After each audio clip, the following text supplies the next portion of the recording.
The Beaches podcast is going to give you everything you want to know about a beach before you go there. I hope you enjoy the show. Be sure to check out our website, www.sandee.com. Without further ado, let's get into the show. Okay, so get this.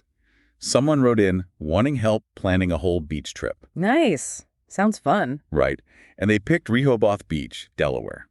So that's what this deep dive is all about. Giving them and, well, anyone listening, everything they need to make it awesome. Rehoboth is cool. It's got that classic beach town vibe. Yeah. You know, boardwalks, family-friendly, all that. Their notes mentioned wanting details, so let's get into it.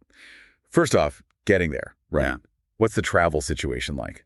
It's pretty easy to get to, actually. If you're flying, the closest airport is Salisbury Ocean City Wicomico Regional Airport.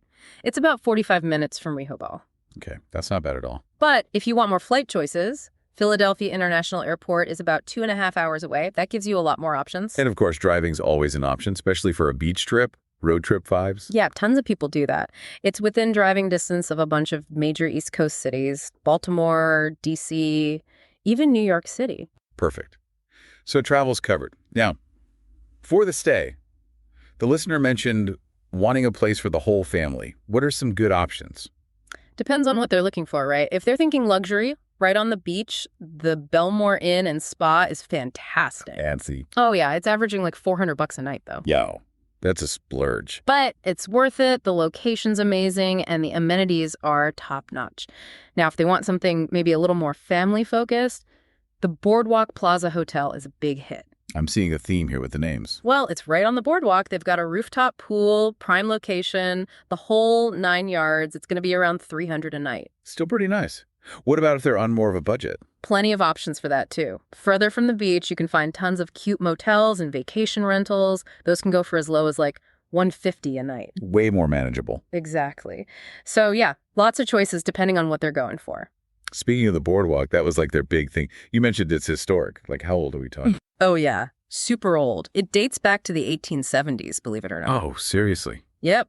So it's got this cool vintage charm to it, but it's also been updated over the years. You know, it's got all classic boardwalk stuff. Okay, so what are the must-dos on this boardwalk? First off, you got to get Thrasher's fries.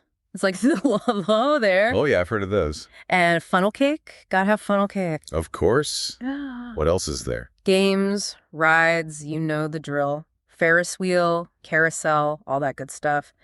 And tons of little shops. You can find souvenirs, handmade crafts, all sorts of unique things. That sounds like a whole day right there. Oh, easily. Yeah. But hey, while you're there, you have to try a nicoboli. A what now? A nicoboli. It's this pastry. It's like a Rehoboth specialty. Never heard of it. It's layers of dough with sweet fillings, cinnamon, all that. It's a secret recipe, but people go nuts for that. I'm adding it to the list. Okay. But they also mentioned wanting to see what else Rehoboth has to offer, beyond just the beach. Right. Well, Rehoboth's got this really cute downtown area, just a short walk from the beach. It's packed with boutiques, art galleries, and a bunch of great restaurants. So it's not just beach food everywhere. Oh, no. They've got everything. Seafood shacks, fancy places, you name it. Nice variety. Now, one of their notes mentioned hiking. Is that even a thing in Rehoboth? Oh, yeah, for sure. Cape Henlopen State Park is super close by. It's awesome. What kind of hiking are we talking? Like intense trails or more chill? They've got miles of trails. It's a huge park. You can go through forests along the coast. It's beautiful. Plus, you can check out some historical stuff. Like what? They have World War II observation towers you can explore, and you can even climb the fire tower. Apparently, the view from up there is insane. Okay, I'm officially sold on this place. Right. It's pretty great. So any tips for planning the actual trip? Like best time to go, things like that? Definitely. If you want the best beach weather, June through August is prime time. But probably packed. Oh, yeah. It's going to be crowded then. If you prefer things a bit quieter, May or September are good alternatives. Makes sense. Anything else? Rehoboth's website and the Chamber of Commerce calendar are your best friends for finding events and festivals. And for booking stuff, TripAdvisor and Airbnb are usually your best bets. Cool. So basically, Rehoboth's got way more going on than just your average beach town. Totally. History, fun, nature, something for everyone. Awesome. Now, before we wrap up, any final thoughts for our listener? Let's see. Oh, if you're downtown, check out Browse About Books. It's this bookstore that hosts author readings and stuff. A bookstore on a beach trip. Interesting. Yeah, it's kind of a hidden gem. It's got this really cool local vibe. Perfect. Well, thanks so much for all this info. I'm ready to book my own trip now. Anytime. Have fun planning. Yep. Rehoboth won't disappoint. And that's it for our Rehoboth Deep Dive. Catch you on the next one.